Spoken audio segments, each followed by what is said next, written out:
नमस्कार, मैं शिमला से राजेश मंडोत्रा। आप दिव्य हिमाचल टीवी देख रहे हैं। शाम के 6 बज गए हैं। आज दिन भर की अपडेट आपके साथ साझा करेंगे। देखिए, मौसम शिमला में ख़राब बना हुआ है और अभी भी थोड़ी देर पहले बार बार लाइट में फ्लक्चुएशन है।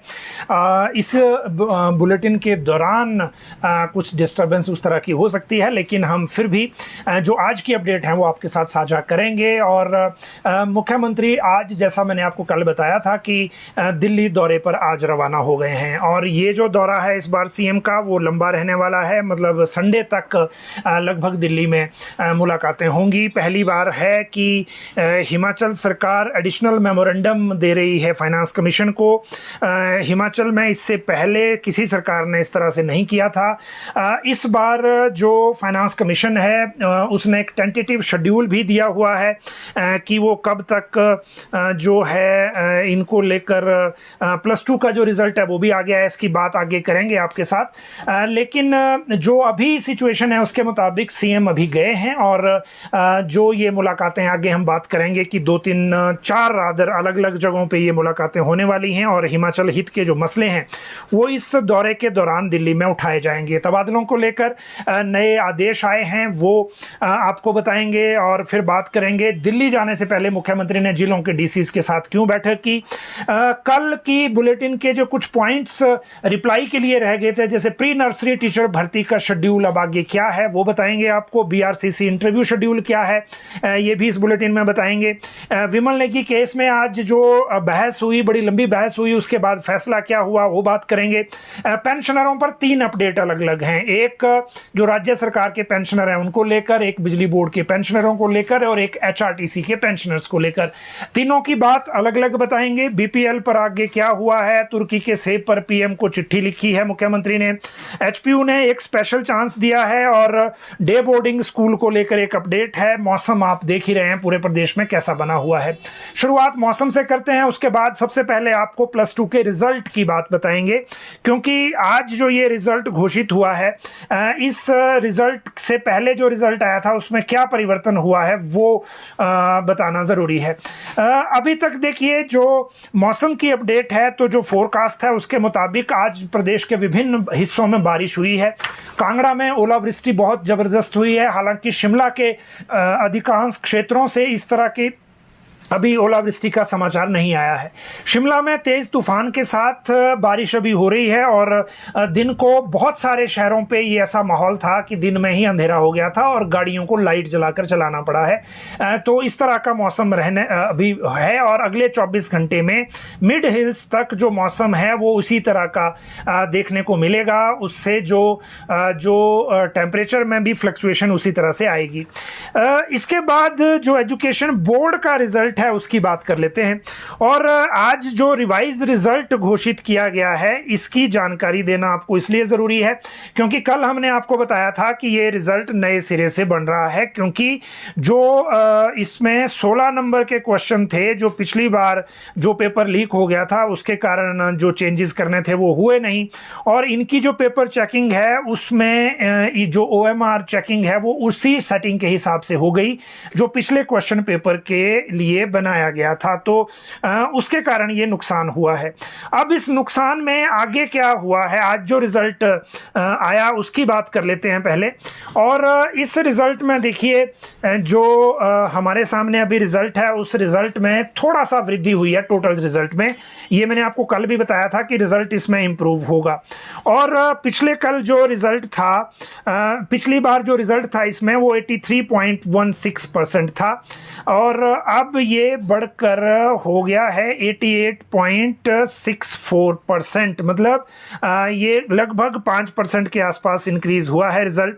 और इस रिजल्ट के इंक्रीज होने के बाद जो इसमें सिचुएशन है, अब वो सब्जेक्ट वाइज भी इसमें असर पड़ा है और सब्जेक्ट वाइज जो असर है वो भी हम आपको इसके साथ साथ बता देंगे। देखिए, सब्जेक्ट में अगर हम बात करें तो जो अभी टोटल रिजल्ट में जो 86 82,373 फिगर वही है, लेकिन जो total number of candidate pass हुए हैं वो 76,315 हैं और जो फेल हुए हैं वो 5,868 हैं। ये रिजल्ट है। पहले, इससे पहले जो रिजल्ट आया था उसमें ये परिवर्तन अब किया गया है। रिवाइज रिजल्ट इसको कहा गया है। Revise last date for revaluation rechecking अब 5/6/2025 होगी और इसके लिए रिवैल्यूएशन 1,000 में, रीचेकिंग 800 रुपये में होगी और ये ऑनलाइन अप्लाई करना पड़ेगा एजुकेशन बोर्ड की वेबसाइट पर। तो ये एजुकेशन बोर्ड का जो +2 का रिजल्ट है उसकी अपडेट हमने आपको दी और अभी इस अपडेट के मुताबिक अब आप लोग अपना अपना रिजल्ट अलग से देख सकते हैं। मुझे लगता है मेरिट में जो परिवर्तन है वो किस तरह का होगा और कितना होगा वो भी ज़रूर एक देखने की बात है। उसको क्रॉस चेक करना पड़ेगा कि जो पहले मेरिट जारी की थी उस मेरिट में और अब जो मेरिट है इसमें क्या परिवर्तन हुआ है। डे बोर्डिंग स्कूलों की अगर बात करें तो डे बोर्डिंग स्कूलों को लेकर आज एक सिरमौर जिला के सतौन में डे बोर्डिंग स्कूल का जो भूमि पूजन है वो किया है और ये उद्योग मंत्री हर्षवर्धन सिंह चौहान ने किया है। इसके लिए 5.85 करोड़ रुपए जो है वो शिलाई विधानसभा क्षेत्र में ये बन रहा है, तो उसकी सैंक्शन अभी आ गई है, इस कारण ये भूमि पूजन आज हुआ है। इसमें स्मार्ट क्लासरूम, खेल मैदान, indoor stadium, racing track, swimming pool इत्यादि सुविधाएं होंगी और मंत्री ने बताया कि हर विधानसभा क्षेत्र में ऐसा एक स्कूल खोला जाएगा। फिलहाल 18 से 20 स्कूलों पर ये काम अभी शुरू किया जा रहा है और बाकी जो हैं वो उसके बाद काम उस तरह से उसमें होगा। एचपीयू के स्पेशल चांस की बात करें तो आज एमएड के लिए एचपीयू ने स्पेशल चांस दिया है और ये 28/9/2024 को एग्जीक्यूटिव काउंसिल की मीटिंग हुई थी, उसमें ये फैसला हुआ था। अब जो स्पेशल चांस दिया जा रहा है एमएड के एकेडमिक सेशन 2009 और 2010 को, और इनको कंप्लीशन और इम्प्रूवमेंट ऑफ डिग्री के लिए टोटल फीस लेकिन 20,000 रुपये देनी होगी और उसके बाद ये चांस मिलेगा। साथ में एमएड में ही फर्स्ट और थर्ड सेमेस्टर एग्जाम के लिए जो जून 2025 में होगा, इसके लिए एमएड कोर्सेज जो हैं वो ऑनलाइन अवेलेबल हैं यूनिवर्सिटी की वेबसाइट पर और जो ऑनलाइन एग्जामिनेशन फॉर्म और बाकी सारी चीज़ें इसमें भरी जानी है प्रिंट और सबमिट करने के लिए, वो हार्ड कॉपी देने के लिए जो डेट है उसमें चेंज किया गया है रजिस्ट्रार के कार्यालय में। Last date of submission of examination forms जो हैं वो 31/5/2025 होगी। इसकी भी जो अपडेट है वो आप कल अखबार में भी अलग से देख सकते हैं ताकि उसकी सूचना आपको अलग से हो जाए। अब बात करते हैं तुर्की के सेब को लेकर जो मुख्यमंत्री ने चिट्ठी लिखी है प्रधानमंत्री को। कल देखिए कोटखाई का एक प्रतिनिधिमंडल मिला था मुख्यमंत्री को और आज क्योंकि सीएम ने दिल्ली भी जाना था उससे पहले वैसे तो इसमें यह कहा गया है कि जब प्रधानमंत्री से मुख्यमंत्री मिलेंगे तो इस मसले पर बात करेंगे, लेकिन उससे पहले आज तुर्की के सेब को रोकने के लिए सीएम ने पीएम को चिट्ठी लिख दी है और इसमें 100% आयात शुल्क लगाने की मांग की गई है। दिल्ली दौरे के दौरान भी प्रधानमंत्री के समक्ष ये मामला उठाएंगे, ये भी साथ में कहा गया है। इसमें कुछ तर्क भी दिए गए हैं कि अगर तुर्की का सेब जो है वो बंद हो जाता है या आयात शुल्क उस पर 100% कर दिया जाता है तो हिमाचल के जो बागवान हैं उनको इस पर क्या फायदा होगा, ये साथ में इस चिट्ठी में लिखा गया है। तो इसकी बात जो है वो अलग से अब दिल्ली दौरे के दौरान जो होगी वो हम आगे बात आपके साथ करेंगे, लेकिन अभी चिट्ठी गई है। बीपीएल पर जो शेड्यूल की बात है, देखिए बीपीएल को लेकर आपको पता है कि आवेदन की जो शेड्यूल है वो तो हो चुका है। अब आवेदन के शेड्यूल के बाद स्क्रीनिंग चल रही है और जो स्क्रीनिंग का प्रोसेस है उस स्क्रीनिंग के प्रोसेस में जो नई चीज़ें हैं बीपीएल सूची के लिए अब सत्यापन शुरू हुआ है। 15 अक्टूबर तक ये सत्यापन चलेगा, उसके बाद बीपीएल सूची की चयन प्रक्रिया शुरू होगी। पंचायत सचिव, पटवारी और आंगनबाड़ी कार्यकर्ता की कमेटी जो है अभी सत्यापन करेगी और इसमें जो बीपीएल में आने के लिए जो दिव्यांग हैं, सिंगल वुमेन हैं या जो कमाने वाला कोई नहीं है या cancer, Alzheimer, Parkinson, muscular dystrophy, haemophilia, thalassaemia जैसी बीमारियों वाले हैं वो ऑटोमेटिकली उस लिस्ट में आ जाएंगे, उनके लिए अलग से उसकी ज़रूरत नहीं है। लेकिन जो पूरी इसमें प्रक्रिया है उस प्रक्रिया को इस बार बदला भी गया है, इसीलिए बीपीएल चयन को लेकर कोई भी अपडेट अगर होती है तो उसकी जानकारी हम आपको अलग से ज़रूर देते हैं। पेंशनरों को लेकर 3 अपडेट हैं, तीनों अपडेट एक एक करके आपको बताएंगे। पहले ही बात करते हैं एचआरटीसी पेंशनरों की, जिनको अभी पेंशन नहीं मिली है, महीने में एक बार मिलती है, डेट फिक्स नहीं है। एचआरटीसी सैलरी पहले दे देती है, फिर राज्य सरकार से जो ग्रांट मिलने में जितना डिले होता है या जब ग्रांट मिलती है तब पेंशन दी जाती है। अभी व्यवस्था भी ये है। आज उप मुख्यमंत्री मुकेश अग्निहोत्री के दफ्तर में एचआरटीसी पेंशनर जो एसोसिएशन है उन्होंने आके बात की रिटायर कर्मचारियों ने, और उन्होंने कहा कि अभी तक पेंशन नहीं मिली है, ये उनके लिए बड़ा चिंता का विषय है। और साथ में पेंशन देने के लिए महीने की कोई एक तारीख तय करने को कहा। पेंशनरों के जो सरकारी विभागों के पेंशनरों की तर्ज पर एचआरटीसी में भी संशोधित वेतनमान का एरियर की किश्त दी जाए, जो अभी एरियर अनाउंस करना है मुख्यमंत्री ने या जो अनाउंसमेंट की है उसी तरह से इसको भी दी जाए। 60, 65, 70 और 75 आयु की पेंशन भत्ता अलग से दिया जाए। लीव एनकैशमेंट ग्रेचुइटी की अदायगी जल्दी की जाए। पेंशनर संघ के अध्यक्ष राजेंद्र ठाकुर ने बताया कि वो जल्दी ही सीएम से मुलाकात करके बाकी डिमांड रखेंगे और अगली रणनीति फिर उसी अनुसार बनाई जाएगी। ये तो हो गई जो पेंशनर के जो इनके पेंशनर हैं उनकी बात, जो एचआरटीसी के हैं।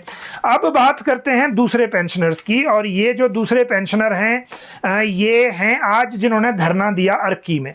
और अर्की में जिन्होंने धरना दिया वहाँ जिला अध्यक्ष जो हैं पेंशनर एसोसिएशन के केडी शर्मा, वो इनकी अगुवाई कर रहे थे और इन्होंने वहां रैली निकाली बाजार में, फिर अर्की के एसडीएम को ज्ञापन दिया और उसमें कुछ नारेबाजी भी की। 9 अप्रैल 2025 को जो मुख्य सचिव को एक पत्र दिया गया था पेंशनरों के द्वारा, उस पत्र पर कोई कार्रवाई नहीं हुई, ये इन्होंने एक आरोप लगाया है। और उसी अनुसार वो अब कह रहे हैं कि इनको जल्दी अगर नहीं किया तो फिर इनका जो एरियर पेंडिंग है वो भुगतान नहीं हो रहा, बाकी जो पेंडेंसी है मेडिकल बिल हैं वो नहीं हो रहे।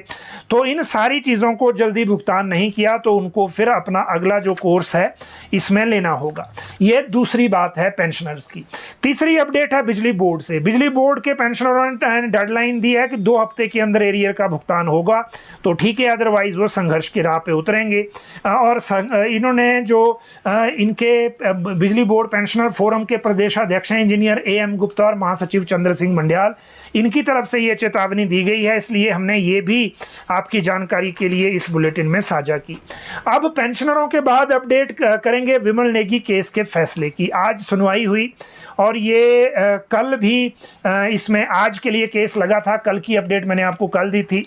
और आज क्योंकि कल जो डीजीपी की रिपोर्ट बंद लिफाफे में थी, स्टेटस रिपोर्ट आप कह लीजिए या एफिडेविट कह लीजिए, क्योंकि कोर्ट ने एसआईटी को अलग से अपना स्टेटस रिपोर्ट देने को बोला था और डीजीपी को इंडिविजुअल जो इसमें एफिडेविट है वो देने को बोला था। तो डीजीपी ने उसमें एक बात जो बड़ी सबके लिए चौंकाने वाली थी, वो पेन ड्राइव की एक कहानी लिख दी जिसमें ये तथ्य प्रूव हो गए हैं कि जो विमल नेगी की जेब से जब उनकी डेड बॉडी मिली है भाखड़ा के डैम से, तो वहाँ जो डेड बॉडी से पेन ड्राइव निकला, उस पेन ड्राइव को फॉरेंसिक पे भेजने से पहले फॉर्मेट कर दिया गया था। अब अगर ऐसा कोई एविडेंस जिसमें कोई सबूत मिल सकता हो, मान लीजिए सुसाइड से रिलेटेड ही अगर उन्होंने सुसाइड किया है, तो अभी तो परिजन ये भी कह रहे हैं कि वो सुसाइड है ही नहीं, तो आज जो उनके वकील ने जिरा की वो भी यही की कि जो 4 दिन का गैप है, क्योंकि पोस्टमार्टम रिपोर्ट कहती है कि वो 4 से 5 दिन पहले बॉडी मिलने से पहले डेथ हुई है, तो उससे पहले वो 4 दिन से लापता थे। तो 4 दिन क्या हुआ उनके साथ, वो इंक्वायरी में कहीं नहीं है, तो ये एक अलग मैटर है। लेकिन आज जो जस्टिस अजय मोहन गोयल हैं उन्होंने दोनों पक्षों को सुना। एडवोकेट जनरल ने खुद सरकार की तरफ से पैरवी की और उनकी तरफ से जो पूर्व एडवोकेट जनरल रहे आर.के. बावा वो थे, और एसपी शिमला ने भी खुद व्यक्तिगत तौर पर पेश होकर अपनी स्थिति को स्पष्ट करने की कोशिश की और ये समझाने की कोशिश की कि जो पेन ड्राइव को फॉर्मेट करने के आरोप लगाए जा रहे हैं वो हमारी एसआईटी के नहीं है, वो डीजीपी की बनाई एसआईटी के हैं। थोड़ी क्लैरिटी करने की उन्होंने कोशिश की। लेकिन इन सारे फैक्ट्स के बीच में एक जो सबसे बड़ी चिंता की बात है, जिसकी जान गई है, जिसके परिजनों को न्याय की उम्मीद अभी है, क्या इस तरह की व्यवस्था में जहां डेड बॉडी की जेब से मिलने वाला पेन ड्राइव फॉर्मेट कर दिया जाए, क्या इस व्यवस्था में हम न्याय की उम्मीद उस तरह से कर सकते हैं कि नहीं, ये एक सवाल जरूर है। कोर्ट ने हालांकि इसमें अब जजमेंट रिजर्व कर ली है, क्योंकि दोनों पक्षों की तरफ से तर्क वितर्क इसमें हुए हैं। और जजमेंट रिजर्व के बाद डे आफ्टर टुमारो उसमें कहा है, तो मतलब हम ये कह रहे हैं कि परसों इसमें कोई जजमेंट आ सकती है। तो परसों के लिए इंतजार करना पड़ेगा कि विमल नेगी के केस में क्या चीजें आती हैं। अभी भी जो ओंकार शर्मा की इंक्वायरी रिपोर्ट है वो सार्वजनिक नहीं है। हालांकि आज जज ने उसको पार्ट ऑफ रिकॉर्ड लेने से कह दिया, लेकिन जो कॉपी जैसे सर्कुलेट होती है दूसरे पक्षों को, शायद वो स्थिति अभी साफ नहीं है। लेकिन जो अभी आज जो हुआ वो ये हुआ कि एक तो 23 मई को इसमें फैसला आ सकता है। दूसरा, जो सुनवाई के दौरान याचिकाकर्ता के आग्रह पर केंद्रीय गृह सचिव और सीबीआई को प्रतिवादी बनाने के आदेश दिए हैं। कोर्ट ने एसीएस होम द्वारा दायर स्टेटस रिपोर्ट को रिकॉर्ड पर लेने के आदेश दिए। अब प्रार्थी चाहे तो यह रिपोर्ट वह कानून के अनुसार इसकी प्रति कॉपी ले सकता है। ये अब इसमें नई चेंज है। मामले पर बहस के दौरान प्रार्थी की ओर से कहा गया कि एसआईटी और डीजीपी की स्टेटस रिपोर्ट में विरोधाभास है, इसीलिए पुलिस द्वारा गठित एसआईटी जांच संदेह के घेरे में है, इसीलिए ये मामला सीबीआई को दिया जाए। वैसे भी जो हाई कोर्ट में केस है वो सीबीआई को केस ट्रांसफर करने को लेकर ही है। अब इसमें जजमेंट का इंतजार करना पड़ेगा, उसके बाद अगली बात इसमें करेंगे। अगली बात करेंगे बीआरसीसी इंटरव्यू के शेड्यूल की। और बीआईसीसी इंटरव्यू के शेड्यूल की जहां तक बात है, वो कल बुलेटिन में भी जो कमेंट्स थे उसमें भी लोग कुछ पूछ रहे थे कि बीआरसीसी का इंटरव्यू का अब आगे क्या होगा, क्योंकि रिटर्न इसमें पोर्टमोर में हुआ था, उसमें जिन्होंने भाग लिया है उनका रिजल्ट अब आने के बाद इनका इंटरव्यू होना है। तो अभी तक जो समग्र शिक्षा से हमारे पास डिटेल है उसके मुताबिक जो ये एग्ज़ाम है इसमें जो पासिंग मार्क्स हैं वो कम रखे गए थे। 30 नंबर का ये पेपर था इनका, 12 इसमें पासिंग मार्क्स रखे गए थे। अब इन पासिंग मार्क्स को रिजल्ट को देखते हुए, क्योंकि रिजल्ट कम आया है, ओवरऑल कम है, तो इसीलिए 12 मार्क्स को 10 कर दिया गया है। 10 जिनके नंबर होंगे उनको इंटरव्यू के लिए बुलाया जाएगा। इंटरव्यू के लिए कमेटियों की अनुमति सेक्रेटरी से समग्र शिक्षा ने ले ली है और इसके लिए इंटरव्यू का प्रोसेस 26 मई सोमवार से शुरू हो रहा है शिमला में ही। अब लेक्चरर के लिए, लेक्चरर और टीजीटी के लिए 141 पोस्टें इसमें हैं, जेबीटी के लिए भी 141 हैं, इसलिए 282 पोस्टें टोटल हैं। और पूरा शेड्यूल किस तरह से इसमें होगा वो मैंने आपको जानकारी दे दी। अब इसके बाद अगली बात है प्री नर्सरी टीचर की भर्ती को लेकर। देखिए, प्री नर्सरी टीचर की भर्ती का भी अपडेट कल उसमें पूछ रहे थे लोग कमेंट्स में, और उसमें रिप्लाई ये है कि प्री नर्सरी टीचर भर्ती को लेकर 35 कंपनियों में से करीब 20 ने इच्छा जताई है कि वो इस भर्ती प्रक्रिया में शामिल होना चाहते हैं। और इस प्रक्रिया के अनुसार इनका जो प्रपोजल मिलने के बाद इवैल्यूएशन हो गया है। आज एचपीएससी-डीसी ने ये इवैल्यूएशन की प्रक्रिया पूरी कर ली। अब इस इवैल्यूएशन के बाद, क्योंकि टोटल 6200 से ज़्यादा पदों पे इस पे भर्ती होनी है, टोटल 6297 पद थे, लेकिन कुछ स्कूल डिनोटिफाई हो गए हैं तो उसमें कुछ पद कम हो गए हैं, लेकिन फिर भी 6200 से ज़्यादा है। अब इनमें जो अब भर्तियों का प्रोसेस है, मैं अभी भी उम्मीद कर रहा हूं कि इसी सप्ताह, मान लीजिए शनिवार तक, कोई ना कोई कंपनी अपना भर्ती विज्ञापन निकाल देगी। प्रक्रिया इस तरह से है कि अगर 20 कंपनियों ने इनकी इवैल्यूएशन कंप्लीट हो गई है तो सरकार से जो भर्ती की प्रक्रिया को लेकर जो गाइडलाइन आई है उस गाइडलाइन के मुताबिक इनको जिले अलॉट होंगे कि फलां कंपनी इस जिला में भर्ती करेगी, दूसरी कंपनी इस जिला में करेगी। जहां बड़े जिले हैं वहां एक जिले में 4 या 5 कंपनियां होंगी, वो अपने स्तर पर ऐड देंगी जहां जहां उन्होंने विज्ञापन देना है भर्ती का, और वो भर्ती विज्ञापन के अनुसार जो इच्छुक कैंडिडेट है उन्होंने अप्लाई करना है। फिर वो उनके डॉक्यूमेंट की वेरिफिकेशन करने के बाद आगे लिस्ट दे देगी विभाग को, और वो फिर जो डायरेक्टरेट ऑफ स्कूल एजुकेशन है वहां वो लिस्ट चली जाएगी, वो उनको अपॉइंट कर लेंगे स्कूलों की लिस्टिंग के अनुसार। 2 साल के एनटीटी डिप्लोमा इसमें लिया जा रहा है। अगर इसमें कैंडिडेट नहीं मिले तो 1 साल पर बाद में विचार होगा, लेकिन अभी 2 साल के हिसाब से जो एनसीटीई का गाइडलाइन है उसी गाइडलाइन के मुताबिक ये भर्तियां होनी है। तो ये दूसरी अपडेट हो गई। अब बात करते हैं मुख्यमंत्री के दिल्ली दौरे, और दिल्ली दौरे से पहले उनकी एक वीडियो कॉन्फ्रेंसिंग की बैठक की। 2:30 बजे मुख्यमंत्री के जाने का शेड्यूल था। इधर शिमला में मौसम खराब हो रहा था तो वो भी जल्दी थी कि निकलना जल्दी है, क्योंकि हेलीकॉप्टर में फिर दिक्कत आती है अगर मौसम की इशू कोई हो जाए। लेकिन जाने से पहले मुख्यमंत्री ने फाइनेंस को लेकर जो वो निगरानी आजकल कर रहे हैं अनस्पेंट बैलेंस की, या जो बैंकों में डिपॉजिट मनी की उसको लेकर एक वीडियो कॉन्फ्रेंसिंग की, और वो वीडियो कॉन्फ्रेंसिंग अपने कार्यालय से जिलाधीशों के साथ थी। और भी अधिकारी इसमें फाइनेंस के लोग थे, लेकिन मेन फोकस ये है राज्य सरकार का कि जहां अनस्पेंट पैसा है, जिसको खर्च नहीं किया जा सका है, उसको एक जगह इकट्ठा किया जाए पहले, और फिर मुश्किल वक्त में उसके बेहतर उपयोग को लेकर निर्णय लिया जा सके।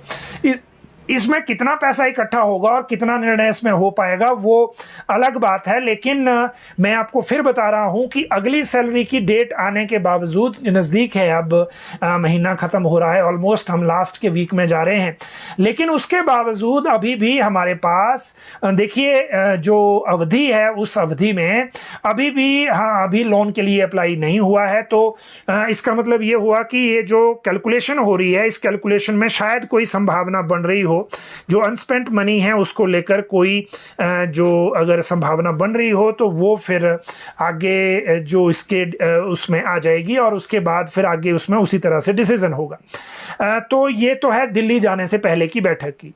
अब बात करते हैं मुख्यमंत्री के दिल्ली दौरे की, क्योंकि ये दौरा इस बार लंबा है, एक बात। दूसरी बात यह कि इस बार अधिकारियों का दल गया है पूरा, जिसमें जो एडवाइजर हैं राम सुभग से लेकर मुख्य सचिव फाइनेंस, सेक्रेटरी टू सीएम से लेकर स्पेशल सेक्रेटरी फाइनेंस तक सभी लोग गए हैं। और पहली बार है कि हम जो मेमोरेंडम एडिशनल दे रहे हैं फाइनेंस कमीशन में, क्योंकि डॉक्टर पनगड़िया से ये मुलाकात तय हुई है, वहाँ मुख्यमंत्री ने अपनी बात कहनी है, रेवेन्यू डेफिसिट ग्रांट को लेकर बात होगी, फॉरेस्ट का जो फॉर्मूला है फॉरेस्ट कवर का उस पर बात होगी, जीएसटी कंपनसेशन बंद होने के बाद या जीएसटी लागू होने के बाद जो हिमाचल को नुकसान हुआ उस पर बात होगी। उसके बाद केंद्रीय वित्त मंत्री निर्मला सीतारमण से मुलाकात हो सकती है, वहाँ लोन की जो लिमिट है उसको बढ़ाने को लेकर बात होगी। फिर प्रधानमंत्री की अध्यक्षता में 24 तारीख को नीति आयोग की गवर्निंग काउंसिल की मीटिंग है, वो भी एक बड़ा अपडेट है, और उसमें भी हिमाचल से रिलेटेड मसले मुख्यमंत्री ने उठाने हैं। तो ये जो एक एक करके, और उसके बाद केंद्रीय मंत्रियों में किससे जो टाइम लेके रखा हुआ है वो भी एक अलग मामला है। इसी के साथ जो पीसीसी के नए अध्यक्ष और बाकी जो चीजें चल रही हैं उनको लेकर भी कोई बात हो सकती है, और वो भी दिल्ली में ही बात होगी, क्योंकि लॉबिंग बड़े दिनों से चल रही है, फैसला हो नहीं पा रहा। अभी प्रदेश अध्यक्ष भी नया होगा, पीसीसी अभी नई इकाई बननी है, क्योंकि पिछली इकाई को भंग कर दिया गया था। तो ये भी सबसे बड़ी अपडेट अभी है जिसको लेकर आगे फैसला होना है। अब इसके बाद बात करेंगे तबादलों पर नए आदेश की। मैं स्पेसिफिक आज बात कर रहा हूं एजुकेशन डिपार्टमेंट की, जहां डीओ नोट्स के अंबार लगे हुए हैं, ढेर लगे हुए हैं, लेकिन फैसला नहीं हो पा रहा। और फैसला ना होने की कई वजह हैं। एडजस्टमेंट को लेकर कुछ नए तरह के नियम हैं, जो ये म्यूचुअल ट्रांसफर्स हैं उनको लेकर नियम है, 30 किलोमीटर का जो दायरा है वो देखा जा रहा है, और जो अगर सारा सब कुछ डीओ आ जाए तो उसके बाद उस पर ऑर्डर करने को लेकर भी प्रक्रिया बड़ी लंबी है।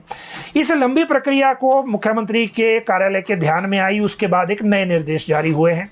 उन निर्देशों के मुताबिक जहां सीएम से अप्रूवल हो गई ट्रांसफर ऑर्डर की एजुकेशन डिपार्टमेंट में, वैसे ये ऑर्डर सभी विभागों के लिए हैं, लेकिन अगर एजुकेशन में भी ट्रांसफर का ऑर्डर अगर मुख्यमंत्री से अप्रूव हो गया तो वो 1 दिन के भीतर वो ऑर्डर इशू होगा। उसके लिए फाइल को लंबा प्रोसेस में नहीं डाला जाएगा, डायरेक्टली मुख्यमंत्री से अप्रूव होने के बाद डायरेक्टरेट से ऑर्डर इशू होंगे। तो ये एक प्रक्रिया बनाई गई है अब, ताकि तेजी आए, क्योंकि बहुत से विधायकों की शिकायतें थी कि अप्रूवल के बाद भी ऑर्डर होने में डिले हो रहा है।